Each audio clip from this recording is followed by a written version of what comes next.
નમસ્કાર મિત્રો, આપણે આજે જોઈશું કે કેવી રીતે સ્વિપચેટમાં ઝડપથી એન્ટ્રી કરી શકાય.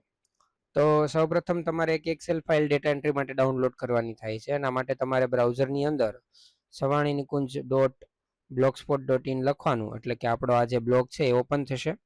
એમાં સૌથી પહેલી જ સર્વગાઈ પત્રકની જે પોસ્ટ આપી છે એમાં ક્લિક કરવાનું રહેશે અને ત્યાં તમે સ્ક્રોલ કરીને વિગતો વાંચતા વાંચતા નીચે જશો તો ત્યાં અહીં ક્લિક કરો એવો ઓપ્શન આપ્યો છે.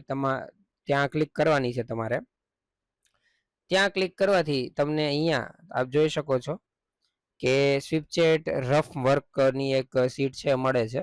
તો તમારે એને ડાઉનલોડ કરી લેવાની છે.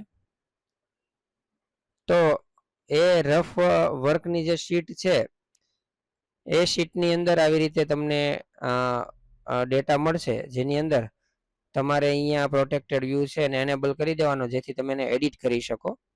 અને આ બધું તમારે પીસી એટલે કે લેપટોપ અથવા કોમ્પ્યુટરમાં જ કરવાનું છે, મોબાઈલમાં થશે નહીં.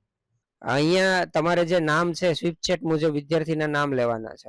તો તમે SSA માંથી પણ કોપી પેસ્ટ મારી શકો છો, અથવા સ્માર્ટ અટેન્ડન્સમાં અટેન્ડન્સ પૂરતા પહેલા તમે આને કોપી મારી શકો છો. એટલે કે સ્માર્ટ અટેન્ડન્સમાં વિદ્યાર્થીનું ધોરણ અને વર્ગ સિલેક્ટ કર્યા પછી જ્યારે લિસ્ટ આવે ત્યારે અટેન્ડન્સ પૂર્યા પહેલા તમારે આખું લિસ્ટ સિલેક્ટ કરી લેવાનું છે. અને આ આખું લિસ્ટ સિલેક્ટ કર્યા બાદ એની તમે કોપી મારી શકો છો. અને કોપી મારીને તમારે ગૂગલ જેમિની AI છે એ ઓપન કરવાનું છે. તેમાં નામ પેસ્ટ મારી દેવાનું છે. નામ પેસ્ટ માર્યા બાદ લખવાનું છે કે જે બાળકોના જે નામ છે એને તમારે માત્ર ફર્સ્ટ નેમ અને લાસ્ટ નેમ રાખવાના છે. એટલે I want first name and last name in from the below data generate excel sheet or spreadsheet. તો ગૂગલ છે તરત જ આ તમને નીચે આવો ડેટા બનાવીને આપશે. એ ડેટા તમારે કોપી મારી લેવાનો છે.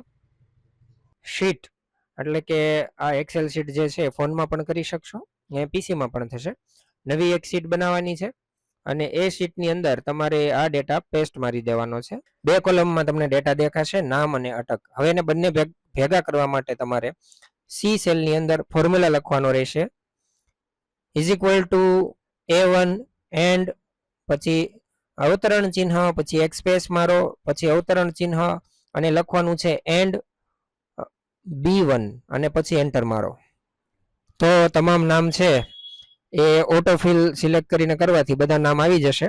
અને પછી આ નામને પહેલી એક્સેલ શીટમાં પેસ્ટ મારો. આ વિડીયોનો પહેલો ભાગ છે. બીજા ભાગ માટે જોડાયા રહો. Thank you so much.